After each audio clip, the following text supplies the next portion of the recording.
Hi, I'm Steve Rosenberg with Mynd Property Management, and I'm joined with Trevor Stedman, who is our portfolio manager for Mynd in the Reno area. Now, as a resident, we have to understand that sometimes disasters and emergencies can and will happen. The reason we're doing this video is to have a conversation so that you understand that there are things that you can do to prepare for emergencies and when things happen. So Trevor, what are some things, if I'm living in a property, what are some things I could do to prepare and should do to prepare for an emergency? Awesome. Great question. As the resident in a home, the first and foremost proactive measures you need to take is making sure that your family is safe. Making sure that the property itself, if it can be secured, secure it, and make sure that you have some preparedness on your end to identify actions you may need to take as a tenant in order to, protect you and your family. We can never predict when emergencies happen, but they do, and they happen frequently.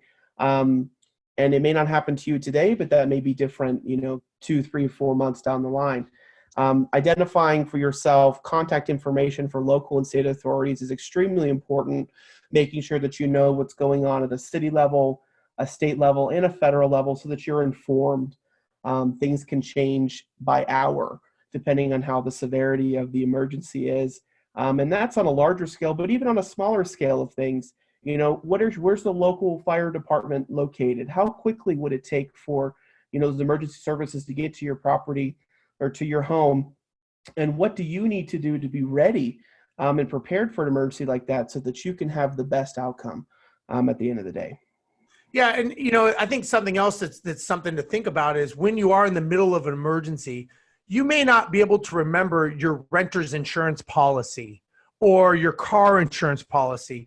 These are things that you may want to scan and maybe have up in the cloud or on your phone. Same thing with phone numbers. You may want to have these numbers pre-programmed in your phone because you may not be able to get into the house if, let's say, there's a fire or a flood and you can't get to that documentation. So I think it's important to have that in multiple places. And also I would say it's probably a good idea to make sure that your emergency contact information is up to date and best person to contact, as well. And make sure that just all of your information is current and up to date and that people have that information.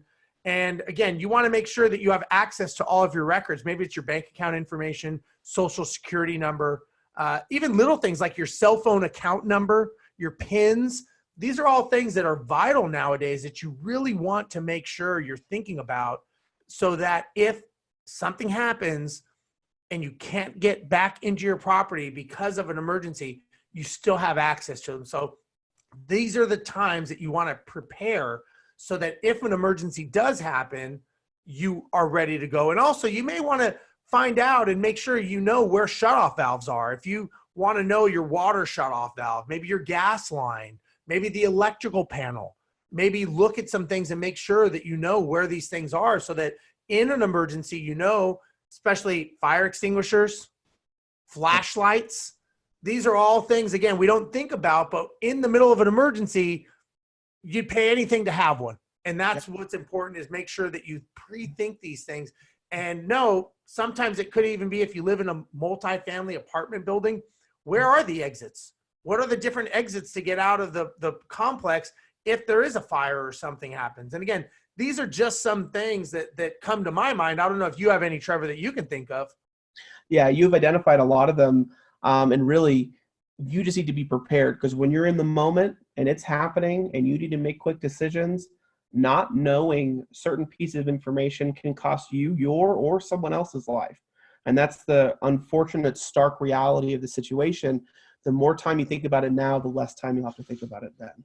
Yeah, very, very true. So again, just think about how you can prepare. And remember, always stay calm. Try not to overreact to a situation because a lot of times that knee-jerk reaction, while it may be warranted and it may be very severe, may not get you the best results. And that's why sometimes you really want to think things through and you want to project it forward because that really is going to be what could save your life in the event of an emergency. Exactly. So on behalf of Trevor, myself, and Mynd Property Management, thank you so much for watching, and we will see you next time. Bye-bye. Thanks for watching. Don't forget to like, comment, and subscribe. And if you'd like to keep the conversation going, join our Facebook group.